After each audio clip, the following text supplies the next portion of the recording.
When the Roman Empire was at its height, Europe was a land of roads, cities, trade, and order. Roman law and culture stretched across the Mediterranean, and for centuries, peace and prosperity were the norm. But in the distant provinces, a new religion appeared: Christianity. At first, it was only a small community within Judaism, but it spread quickly across the empire. By the 4th century, emperors themselves had accepted the faith, making it the official religion of Rome. Even as Christianity grew, Rome's power was slipping away. The empire was too large, its finances strained, and it faced constant attacks along its border. In 395, the empire split in two. The wealthy East, ruled from Constantinople, and the weaker West, centered on Rome. The eastern half would survive for centuries as the Byzantine Empire, but the West crumbled.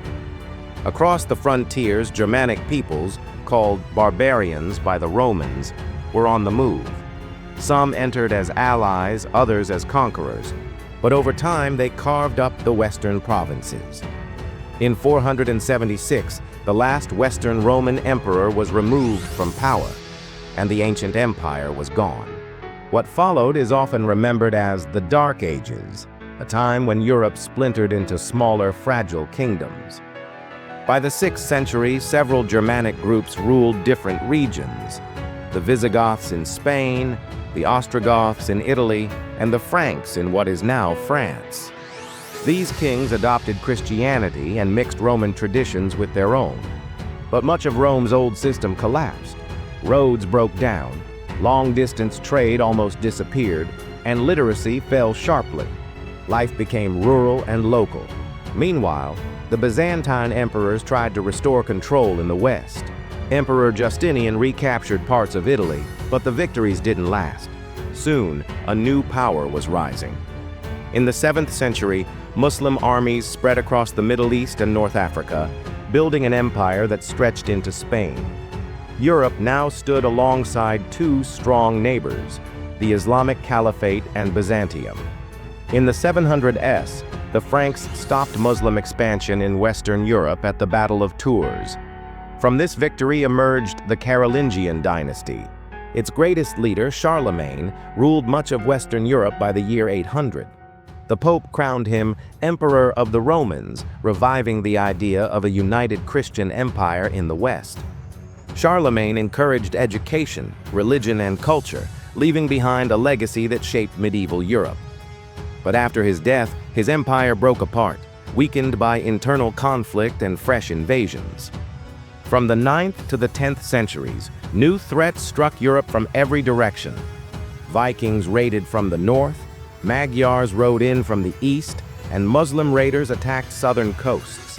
With kings too weak to defend their realms, local nobles built castles and took control. This era gave rise to feudalism, a system where lords granted land to vassals in return for loyalty and military service. Power became fragmented, and peasants lived under the authority of their local rulers. By the year 1000, things began to improve. A warmer climate boosted harvests, leading to population growth.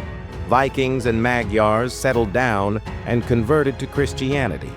Towns grew larger, trade revived, and new technologies improved farming. Kingdoms in England, France, and Germany began to stabilize, while new dynasties emerged in Spain and Italy. Europe was gaining strength. The next 3 centuries brought prosperity.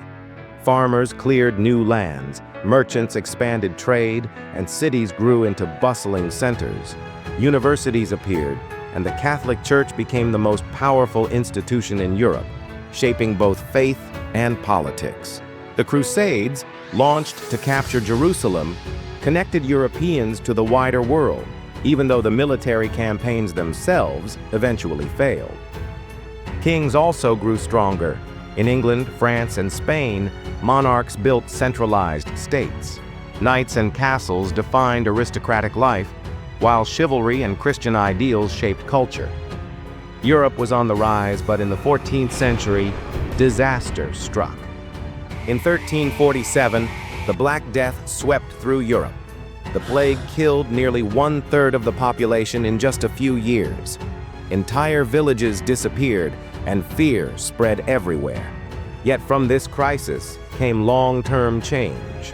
With fewer workers, peasants gained bargaining power and demanded better conditions. Though uprisings were often crushed, laborers gradually earned more freedom and opportunity. Innovation also followed. Eyeglasses, better metalworking, water and windmills, and the printing press transformed daily life. In Italy, artists and thinkers began what we now call the Renaissance, reviving the spirit of ancient Greece and Rome. They looked at the Middle Ages as a dark time and imagined themselves as the bridge to a brighter modern age. At the same time, war was changing. Gunpowder weapons made castles and armored knights obsolete. Only kings could finance the new armies, allowing them to strengthen their control over the nobles. The 100 Years' War between England and France showed how modern warfare would reshape politics. In Spain, the marriage of Ferdinand and Isabella created a unified kingdom, and their armies finally ended Muslim rule in Granada in 1492. By the late 1400s, Europe had recovered from famine, plague, and centuries of war. Strong monarchies in England, France, and Spain formed the early nation-states. Trade and exploration expanded horizons. Portugal sailed around Africa into the Indian Ocean, while Spain turned west, reaching the Americas. These voyages marked the end of the Middle Ages and the beginning of the modern world. From the ruins of Rome, through centuries of faith, war, and rebirth, medieval Europe built the foundations for the age we live in today.